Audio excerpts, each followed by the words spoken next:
Trump పెట్టినటువంటి పొగ ఏదైతే ఉందో ఇండియన్స్ విద్యార్థులు సతమతమైపోతూ ఉన్నారు. పోయినటువంటి వాళ్ళ పరిస్థితి పోకుండా వెళ్దాము అనేటువంటి ఆలోచించేటువంటి వాళ్ళలో 40% వరకు వీసాస్ అనేవి రిజెక్ట్ అయిపోతూ ఉన్నాయి. ఈ పరిస్థితుల్లో ఏం చేయాలి? మరోవైపున అక్కడ ఉన్నటువంటి F1 వీసా మీద ఉన్నటువంటి విద్యార్థుల మీద అనేక రకాలైనటువంటి పెట్టి కేసెస్, ట్రాఫిక్ వైలేషన్స్ కూడా దేశం వదిలిపెట్టి వెళ్ళిపోమని చెప్పేసి ట్రంప్ అయితే చాలా కఠినాతి కఠినంగా రూల్స్ని అయితే అమలు చేస్తున్నాడు. మన విద్యార్థులు అయితే నిత్యం ఆందోళన పడుతూ ఉన్నారు. నాట్ ఓన్లీ F1 విద్యార్థులు ఒకటే కాదు, H1B మీద వీసా మీద ఉన్నటువంటి వారు, H4 వీసా మీద ఉన్నటువంటి వాళ్ళు, అదేవిధంగా ఆఖరికి గ్రీన్ కార్డ్ హోల్డర్స్ కూడా ఆ దేశాన్ని వదిలి మళ్ళీ ఒకసారి భారతదేశానికి వస్తే తిరిగి వెళ్ళేటప్పుడు ఎయిర్పోర్ట్లో మంచి మసాలా పెట్టి కాల్చినట్టుగా గ్రిల్ చేస్తూ ఉన్నారు. ఈ పరిస్థితుల్లో మనకి ఇంకా ఈ డాలర్ డ్రీము అయితే చెదిరిపోయిందని చెప్పాలి.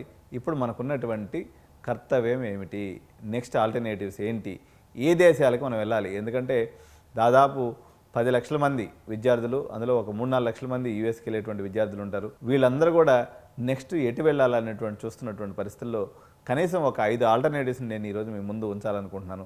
What are the best alternatives in case ఇప్పుడున్నటువంటి పరిస్థితుల్లో? మొట్టమొదటి ఆల్టర్నేటివ్గా మనకు కనిపిస్తున్నటువంటిది యునైటెడ్ కింగ్డమ్ అండి. ఎందుకంటే యునైటెడ్ కింగ్డమ్లో కూడా చాలా మంచి యూనివర్సిటీస్ ఉన్నాయి. ఆక్స్ఫర్డ్, కేంబ్రిడ్జ్ అనేది ఉంది. 2 years post study work visa అనేది కనిపిస్తూ ఉంది. అయితే వీళ్ళు కూడా ఇమ్మిగ్రేషన్ అయితే టైట్ చేసేటువంటి వాతావరణం అయితే అక్కడ కనిపిస్తుంది.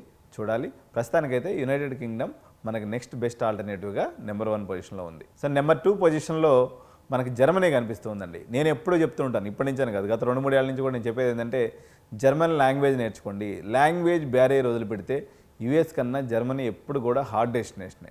ఎందుకంటే పబ్లిక్ యూనివర్సిటీస్లో 80% పైనగా ఉన్నట్లయితే మీకు ఫ్రీ ఎడ్యుకేషన్ అనేది ఉంటుంది.